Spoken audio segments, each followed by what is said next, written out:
Aproximando-se daquela cama estreita, o pontífice segurou a mão frágil da idosa e permaneceu em absoluto silêncio por quase 30 segundos.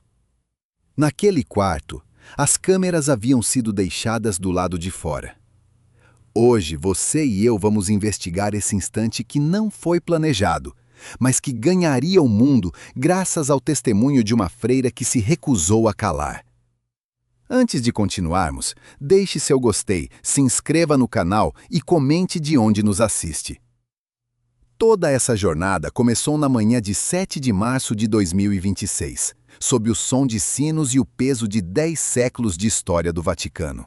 No entanto, naquela sexta-feira específica, uma força invisível percorreu os corredores sagrados, ignorando qualquer protocolo ou cerimônia litúrgica.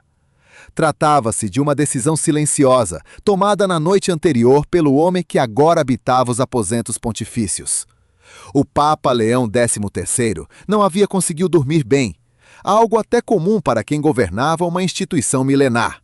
Mas aquela noite trazia uma tensão diferente. O pontífice guardava no bolso uma carta manuscrita de 3 páginas, enviada pela irmã Amália, uma freira agostiniana de 84 anos, que dedicara 61 anos da sua vida a um pequeno asilo na periferia de Roma, perto da Via Aurélia.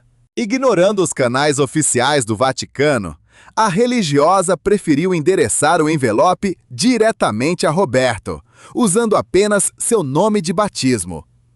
Nas páginas escritas à mão, ela narrava a agonia de uma mulher que estava morrendo há 3 semanas, em absoluta solidão, tendo apenas um rádio antigo e um crucifixo como companhia.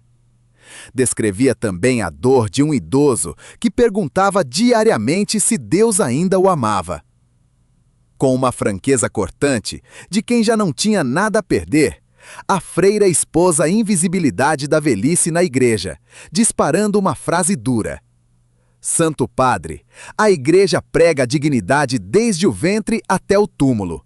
Mas em algum momento depois dos 80 anos, ela simplesmente se esquece de olhar.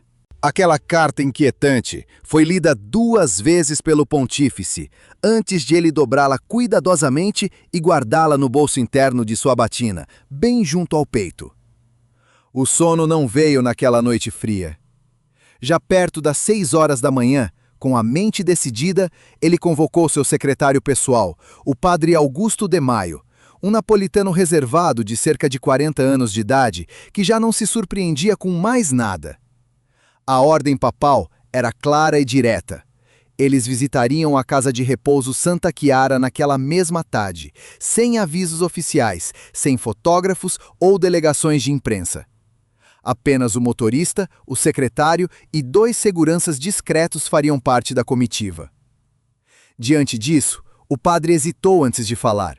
Lembrando os compromissos do dia, o secretário pontuou que havia uma audiência com o prefeito da congregação para o clero às 2 horas da tarde, além de uma reunião urgente com o secretário de Estado. Cancele e reagende ambas, respondeu Leão, de forma cortante, encerrando qualquer possibilidade de debate. Rapidamente, o boato sobre a saída inesperada bençalhou pelos bastidores do Palácio Apostólico, com uma eletricidade quase palpável. O cardeal Emílio Ferrante, um romano de 72 anos, com 3 décadas de experiência na Secretaria de Estado, percebeu o perigo institucional antes do meio-dia. Como seu pedido de audiência foi negado, ele decidiu enviar um bilhete confidencial. Redigido com a cautela típica de um diplomata experiente, o bilhete expressava o temor de que uma visita pastoral surpresa a um asilo particular pudesse gerar interpretações equivocadas na mídia. Alheio aos avisos, o pontífice leu o papel dentro do carro que já enfrentava o trânsito barulhento de Roma, rumo à Via Aurélia, deixando-o de lado sem proferir uma única palavra. O destino final, a casa de repouso Santa Chiara, revelou-se um casarão antigo de fachada amarelada e desgastada pelo tempo. O local abrigava 43 residentes, em sua maioria mulheres com mais de 80 anos, que já não possuíam nenhum parente vivo para visitá-las naquele refúgio cercado de pinheiros. Apenas 6 freiras agostinianas e 3 funcionários leigos mantinham um asilo funcionando, com doações escassas e uma ajuda modesta da diocese local. Você e eu podemos perceber que era a pura força de vontade dessas mulheres que sustentava aquele lugar esquecido pelo mundo. Esperando pacientemente na entrada, a irmã Amália exibia a postura curvada de quem passou décadas amparando os enfermos em seus últimos momentos. Ao avistar o veículo oficial cruzar o portão de ferro, ela permaneceu imóvel, demonstrando uma dignidade silenciosa. O Papa desceu do carro, caminhou até ela com passos firmes e segurou suas mãos calejadas, agradecendo calorosamente pelo envio daquela carta honesta. Com um meio sorriso, o pontífice confirmou que estava ali e pediu para ver a rotina real do asilo, dispensando qualquer recepção formal que costumam preparar para as autoridades religiosas. A freira o conduziu pelos corredores estreitos, passando por quartos simples, pela copa onde 4 idosas assistiam à televisão e pela capela humilde. No pátio externo, sob o sol fraco do fim do inverno, 2 senhores em cadeiras de rodas descansavam em um silêncio quase sagrado. Diante de um deles, um homem de 90 anos com mãos trêmulas e enrugadas, o Papa parou comovido. Seu nome era Ettore, explicou a freira em voz baixa, revelando que ele trabalhara como pedreiro na Calábria por 40 anos. Apesar de ter tido 7 filhos ao longo da vida, dos quais apenas 3 continuavam vivos, aquele senhor idoso não recebia uma única visita havia 14 meses. Sem hesitar, Leão sentou-se na cadeira vazia ao lado do idoso, optando por não romper o silêncio imediatamente, enquanto seus assessores observavam de longe. A luz pálida da tarde de março dava ao cenário uma atmosfera melancólica e verdadeira, despida de qualquer artifício. Lentamente, Ettore virou o rosto para encarar o visitante vestido de branco ao seu lado. Seus olhos marejados denunciaram o reconhecimento imediato, e com uma voz frágil, mas convicta de quem sabia exatamente com quem falava, ele murmurou que reconhecia o Papa. Com um tom nostálgico, o ex-pedreiro confidenciou que pensara em seguir o sacerdócio na juventude, mas sua paixão pelo trabalho com as pedras falara mais alto. O pontífice ouviu atentamente e respondeu que a pedra é honesta e não finge ser o que não é, valorizando a escolha do idoso. Emocionado, Ettore estendeu a mão trêmula e a colocou sobre as mãos do Papa, selando um pacto de silêncio mútuo que durou quase 2 minutos, longe dos flashes e comunicados oficiais. Pouco depois, Leão dirigiu-se ao quarto de Giuseppina, uma ex-professora de 87 anos, natural da Úmbria, que enfrentava os estágios terminais de uma grave insuficiência cardíaca congestiva. Mencionada com profunda preocupação na carta enviada pela irmã Amália, aquela senhora estava abandonada à própria sorte no leito de morte há 3 semanas.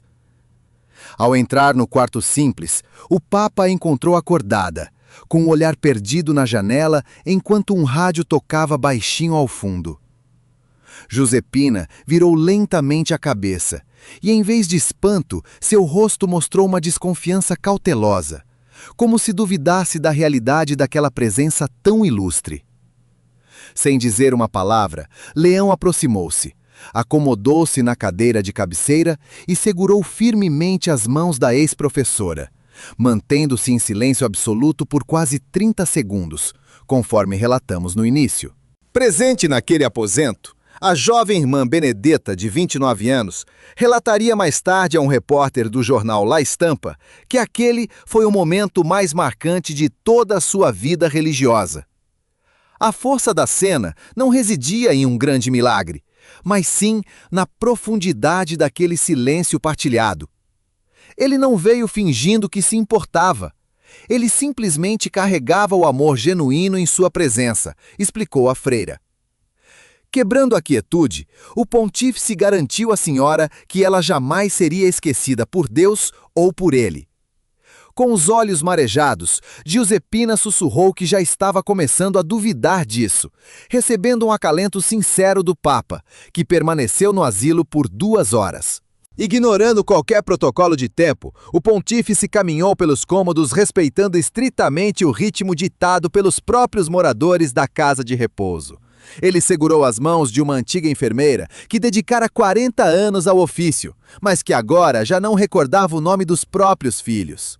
Leão ouviu seus relatos desconexos sobre hospitais do passado sem pressa e sem nenhuma condescendência. Depois, conversou com um professor aposentado de 86 anos que o desafiou sobre o mistério teológico do sofrimento humano.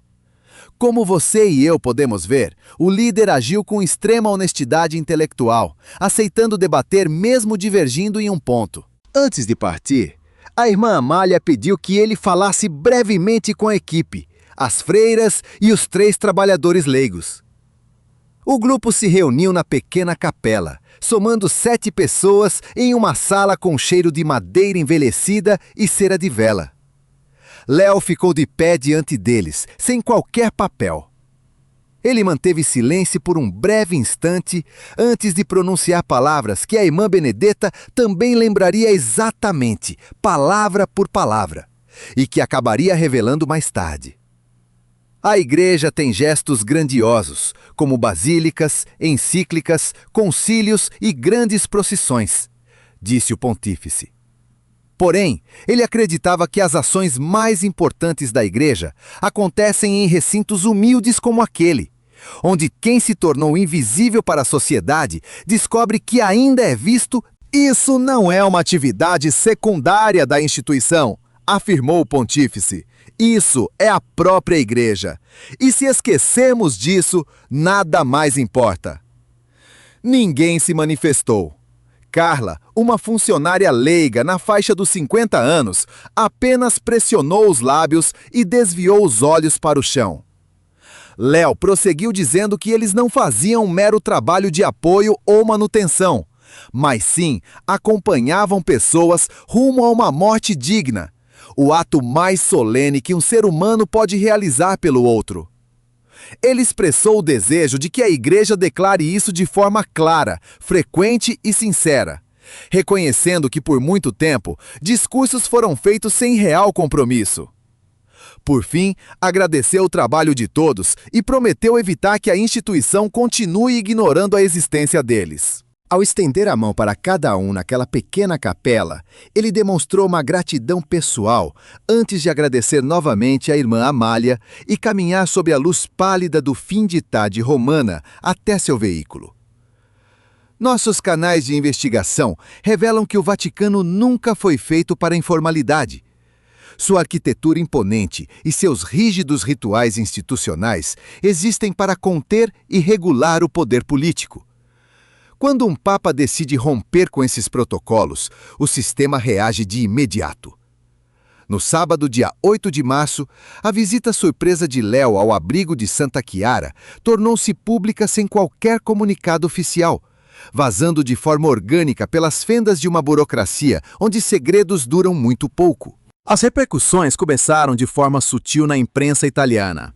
O jornal La Repubblica dedicou apenas uma breve nota ao caso, enquanto o veículo oficial Vatican News veiculou um texto de 3 parágrafos em um tom milimetricamente neutro, classificando o ato como um encontro pastoral privado. Nos bastidores do clero, porém, o descontentamento fervilhava. O influente cardeal Ferrante desabafou com o secretário de Estado, rotulando a gestão de Léo como um pontificado improvisado. O pontífice tomou conhecimento disso por meio do padre De Maio. Ele ouviu o relato com seu semblante habitual, imóvel e indecifrável. Léo então quebrou o silêncio com uma única pergunta direta sobre a retidão de sua visita, recebendo como resposta um cuidadoso adjetivo: inesperada. "Não foi isso que eu perguntei", rebateu o pontífice cortando rodeios. Após um silêncio tenso, o padre De Maio admitiu que o gesto não havia sido errado. Com a resposta, a decisão estava tomada: seguir em frente. No domingo seguinte, dia 9 de março, diante de uma multidão imensa na Praça de São Pedro e sob o olhar atento de jornalistas de todo o mundo, Léo XIV tomou a palavra durante a tradicional oração do Ângelus, na janela do Palácio Apostólico. O tema escolhido por ele surpreendeu a todos, pois não fora anunciado previamente. A assessoria de comunicação aguardava declarações padrão sobre o ano jubilar ou a paz na Ucrânia. Mas o Papa desviou do roteiro burocrático e iniciou seu discurso com uma pausa prolongada e incomum. Uma calmária profunda tomou conta da Praça de São Pedro.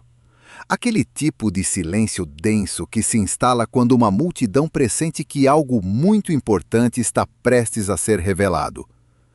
Com um tom de voz pausado e firme, o Papa relatou que, na última sexta-feira, havia visitado um asilo nos arredores de Roma, sem comitivas ou discursos ensaiados.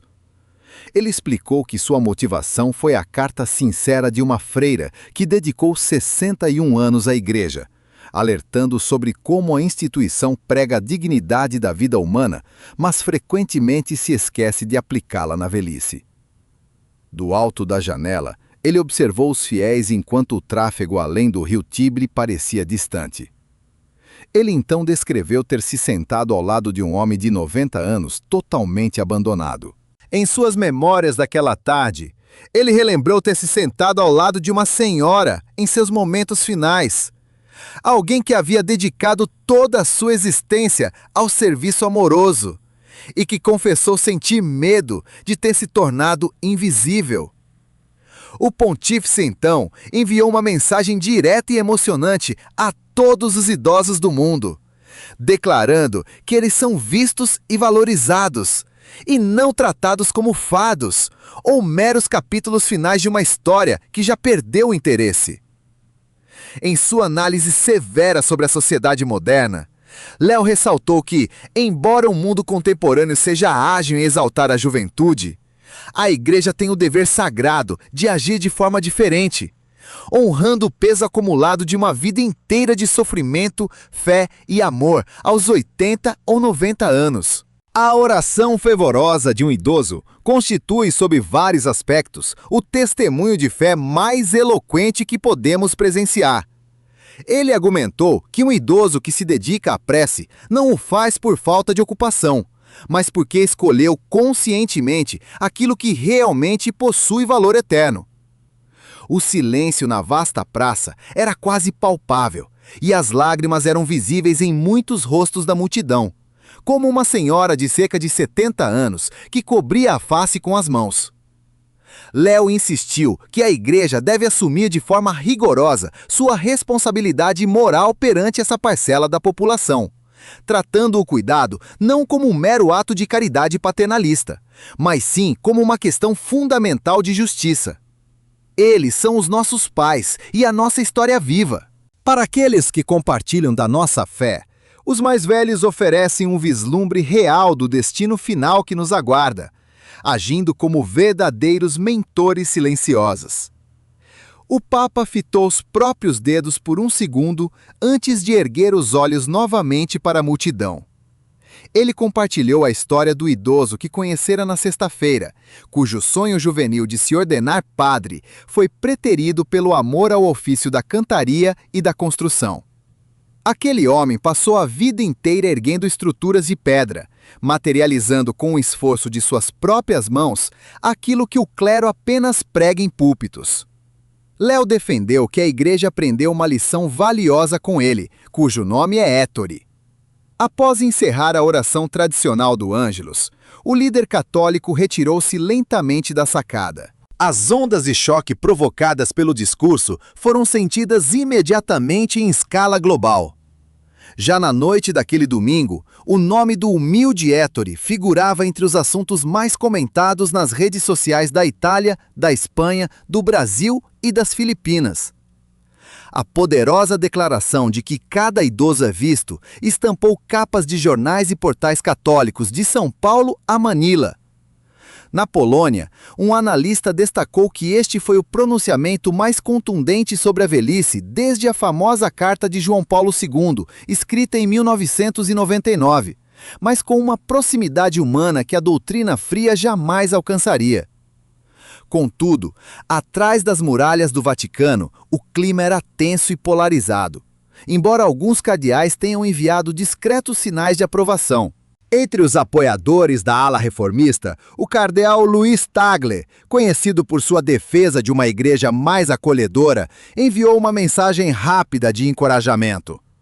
Em contrapartida, o opositor cardeal Ferrante manteve um silêncio absoluto, interpretado por analistas da corte romana como um recuo estratégico temporário.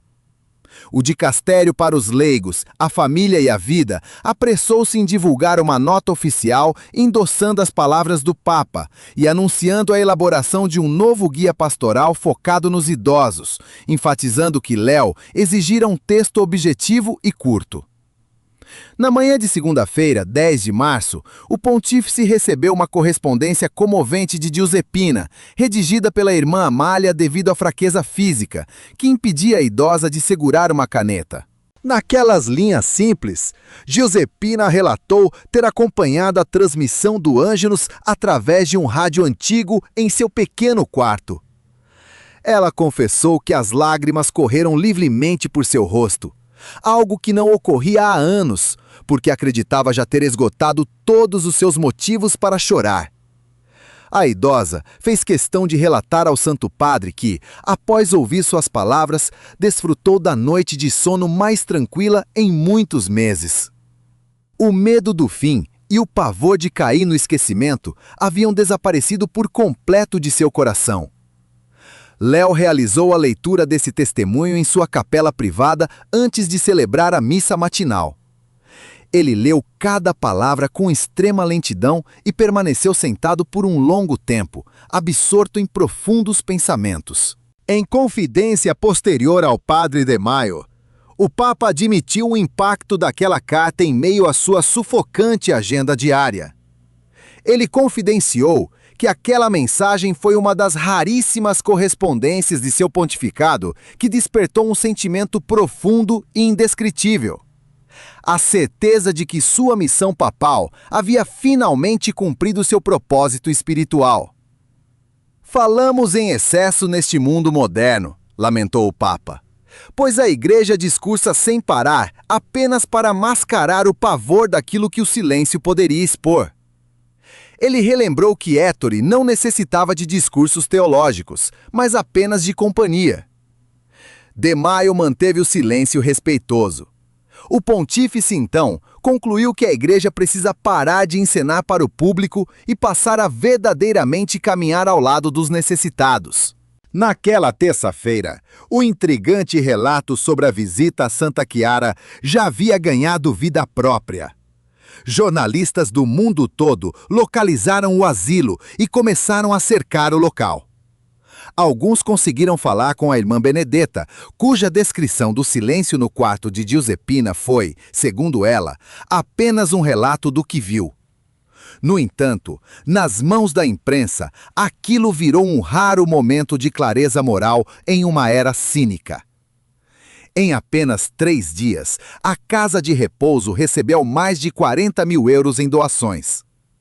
A irmã Amália recusou todas as entrevistas, limitando-se a um breve comunicado onde agradecia o apoio e pedia que aquela atenção durasse mais do que um simples ciclo de notícias. Até aquela terça-feira, o silêncio do cardeal Ferrante sobre o que ele chamava de pontificados improvisados permanecia absoluto.